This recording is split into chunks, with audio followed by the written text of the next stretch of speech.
One day there was lips from the mind of Richard O'Brien. The Single H Show half-hour power hour.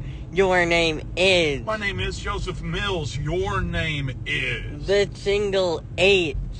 So if you couldn't guess about my opening, which is a callback to a callback you do at the Rocky Horror Picture Show, we're talking about Rocky. Once upon a time in a galaxy far, far away, God said, "Let there be lips," and they were good. Yeah. Bum, bum, bum. We talk about the Rocky Horror Show a lot on this podcast, but we are talking about even a newer experience that Single H has had in the live Shadowcast Rocky Horror. So we went to our local Shadowcast for their Broadway night. I can say words. I can use words. I can say stuff and things. I can pronunciate most of the time. Most of the time with a question mark on it. I don't think that we're going to reveal a lot by saying that we frequently attend Encinitas, California. And at the Encinitas, California show, there is Crazed Imaginations. That is a Shadowcast in Encinitas. Yeah. It was really good. I think... Did you have fun? Did yes. you have fun in the themed Shadowcast? Yes, and it's awesome that they didn't do like the regular characterization. They did their character, the character that they decided to inhabit. And they in did the that other character as if that they were in Rocky. Yeah, it was very cool. Can we go through what we remember?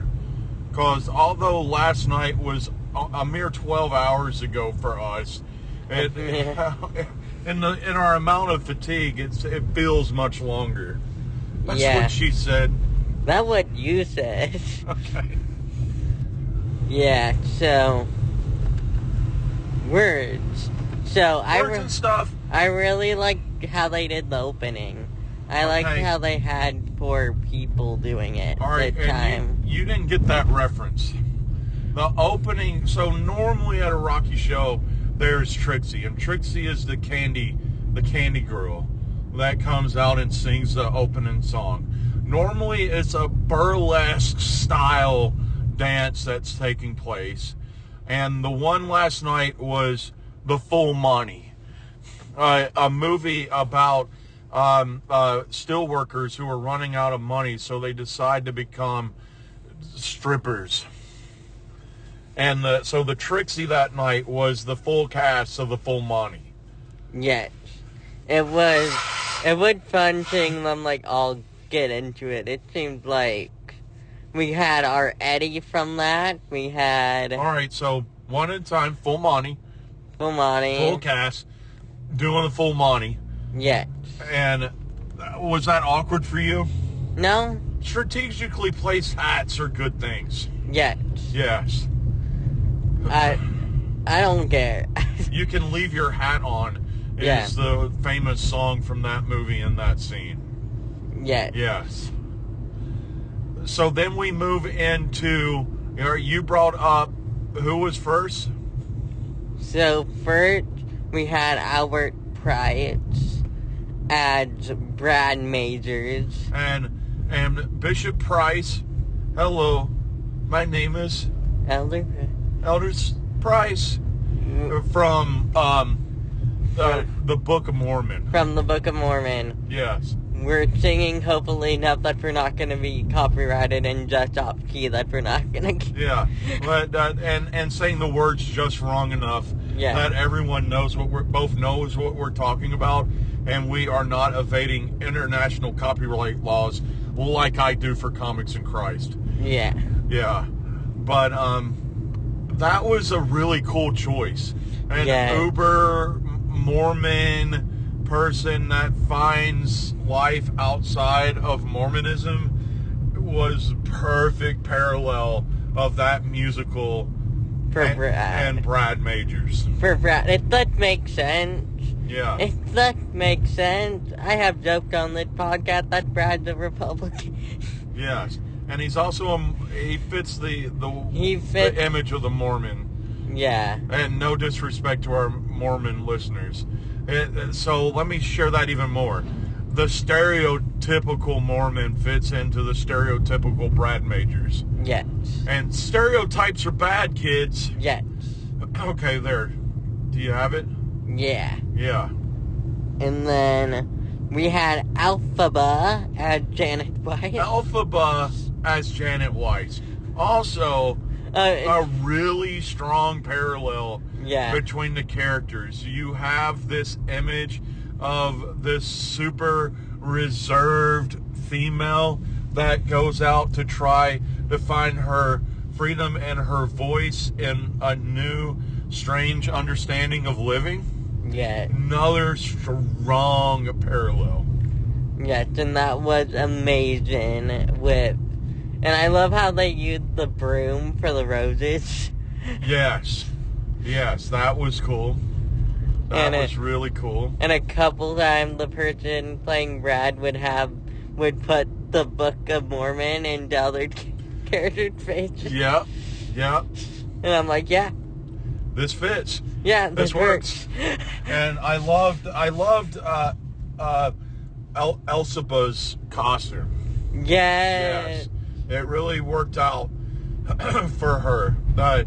Especially, you know that most of the movie, Janet Janet and Brad are in their underwear. Yeah. The green bodysuit was funny. It was awesome. Yeah. Yeah. And fun fact, that's actually how they do the Wicked makeup in the show. Is it green bodysuit? Yeah, because they don't want to paint all of her with green and get it on costumes and stuff. Yep. So her hands and her face and her neck are basically the only thing painted green. Fun fact. That's awesome. Yeah. So Brad was Elder Price.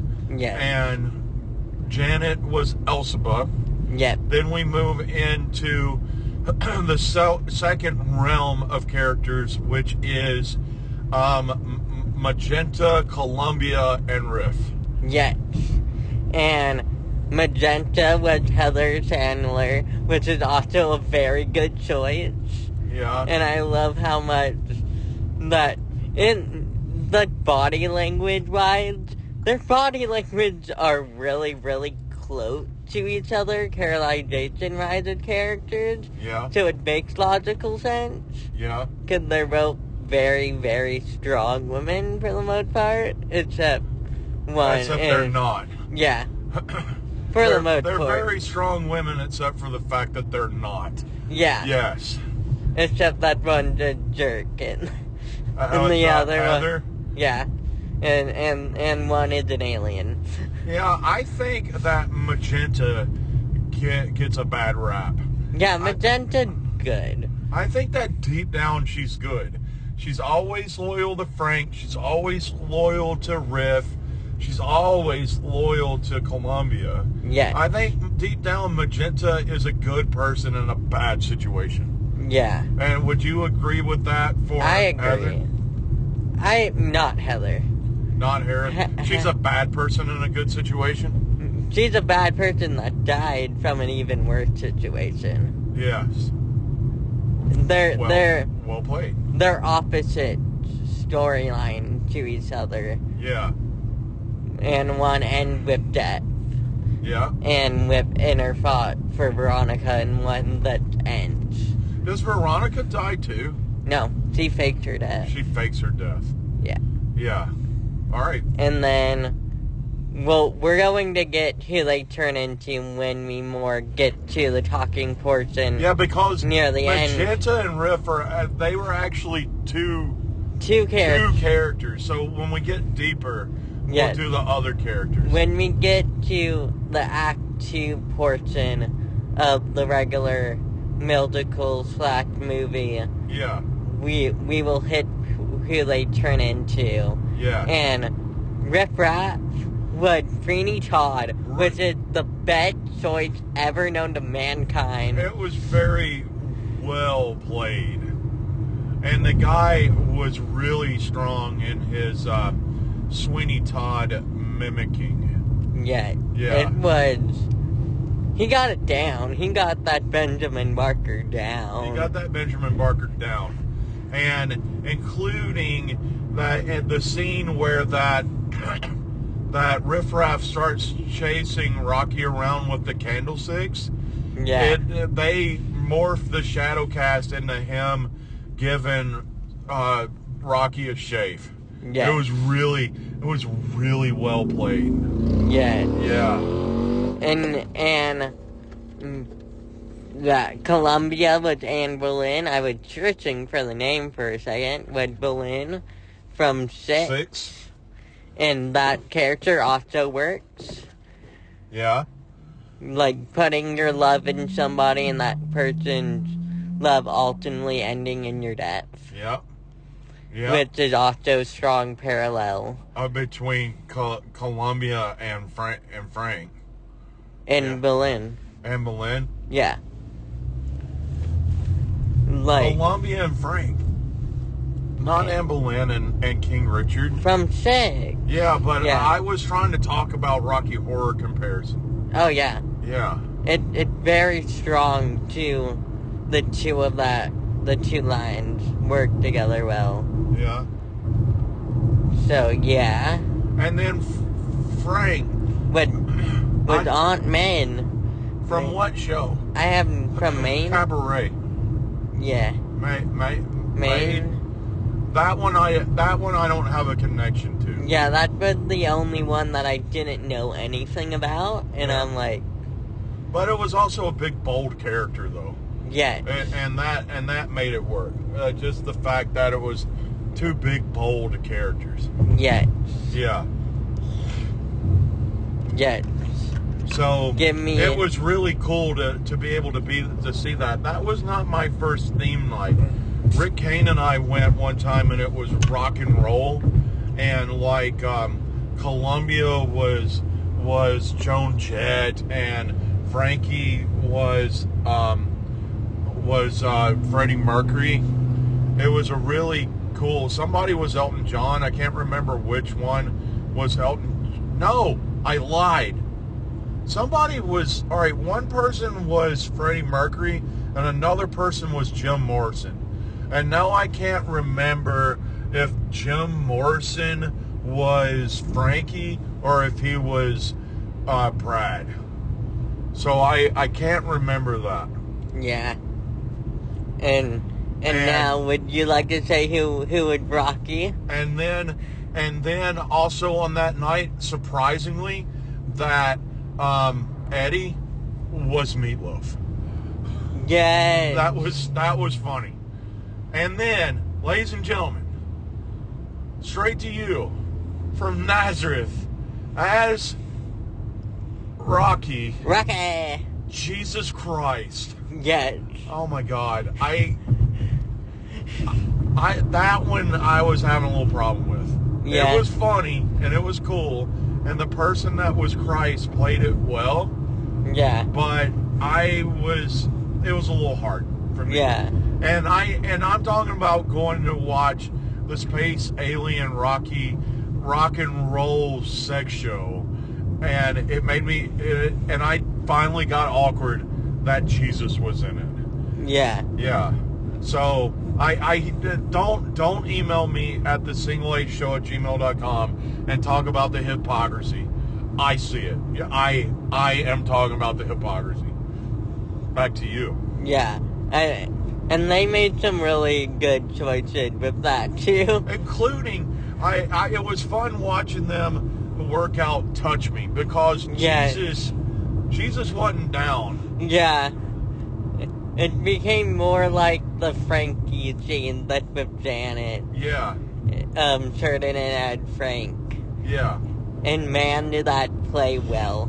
Yeah. That worked. Yeah.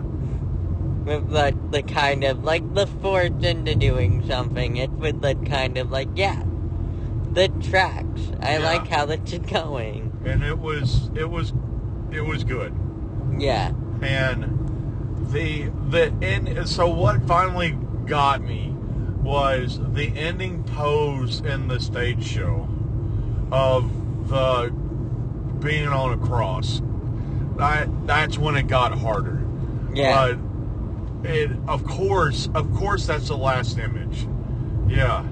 Yeah. I did like that Jesus healed Frank after he was shot by Riff Raff at the end, though. Yeah. But we're not that far yet.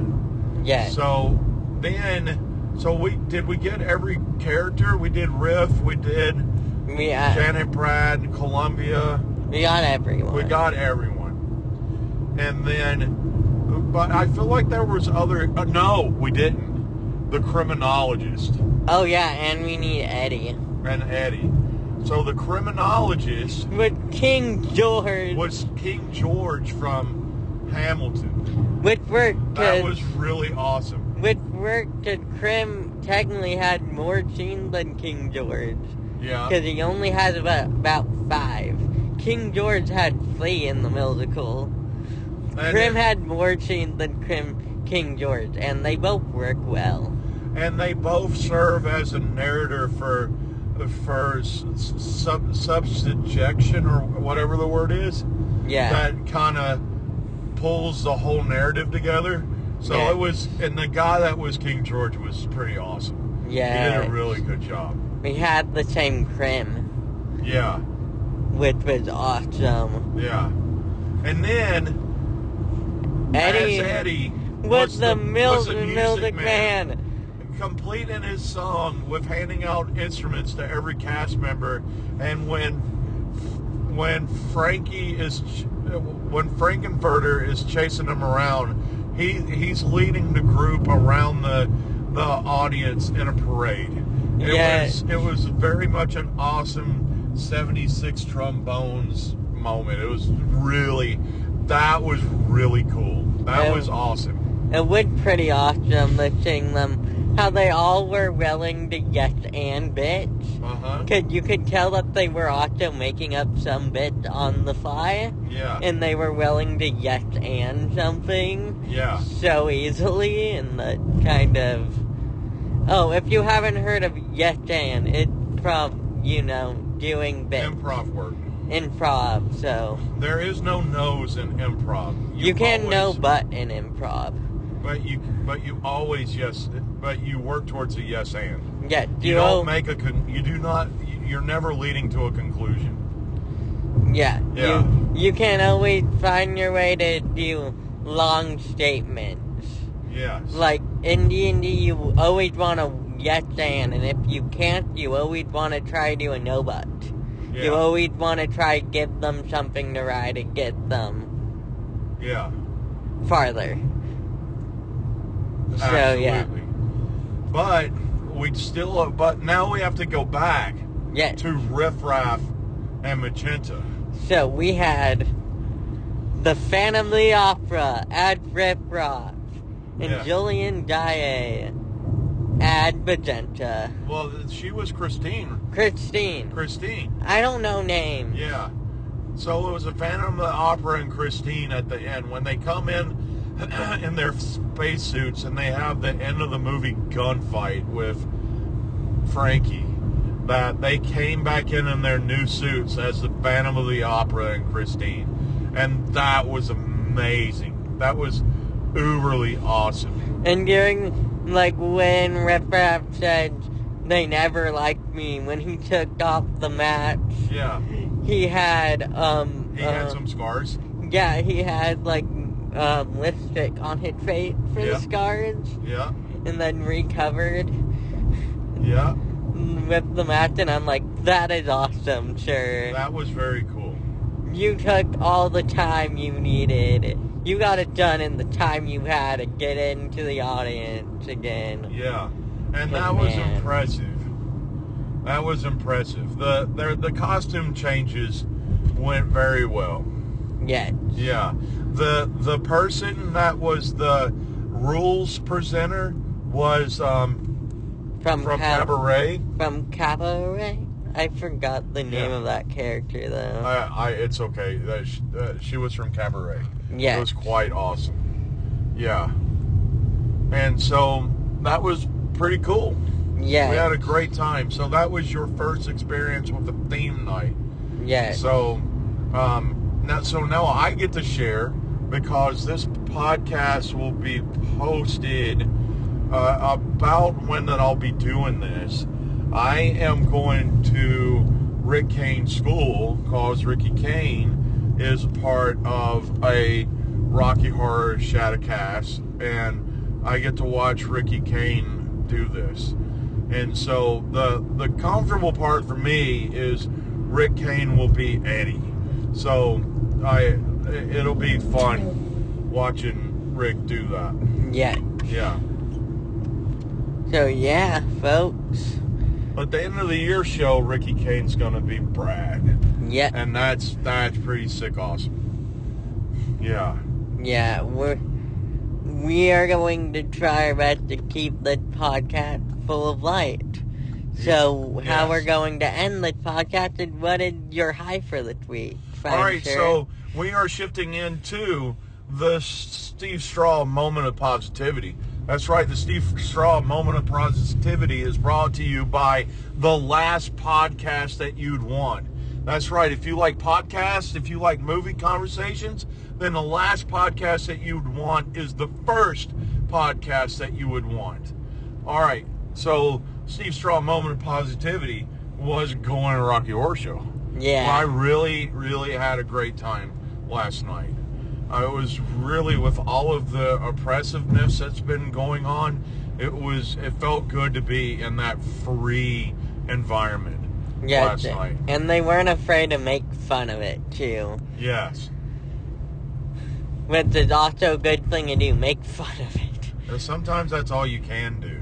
Yep. You can't survive it unless that you can break it down, right? Yep. Yeah. And for one of my highs is gonna be Rocky, and my IDP meeting going really well. Yeah. So your individualized education plan, it went super. Amazingly, they all said that Single H is a good kid.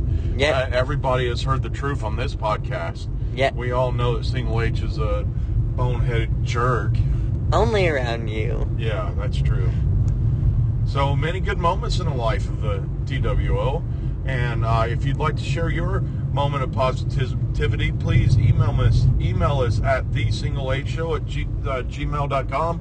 And remember, our moment of positivity is brought to you by the last podcast that you'd want. So, before we go, we got to remember our sponsors. That's right, kids. At Rolling Green Golf and Cemetery, it may almost be Valentine's Day, but I'll tell you what, you still need a chance to rock and roll all night and party every day. That's right, now exclusively on the 10th hole is our Rocky Horror Shadowcast. Can you get your putt sunk while that you're trying to get around Frank? Can you get that long drive as you're trying to save Eddie? That's right. On our 10th hole, it is now the Shadowcast hole. Survive for your life, but don't just dream it, be it. And come down to Beanies and come get your cup of blue coffee and sing to your dad. Come down to Toy Zone and come get your Tickly Wiggly for like $49.95. And also some more real sponsors. That's right. Go to Redbubble, look up The Single H Show, and buy some stickers or T-shirts from our sticker and T-shirt store. And look for us on Instagram and Facebook and Threads for more information and our social advocacy for the LGBTQIA+, specifically transgender communities. Yeah, I have Pride D20s on there. Enjoy them. Yes. So that's the Single H Show half-hour power hour for this week. Remember, all you can do is survive. Keep on moving.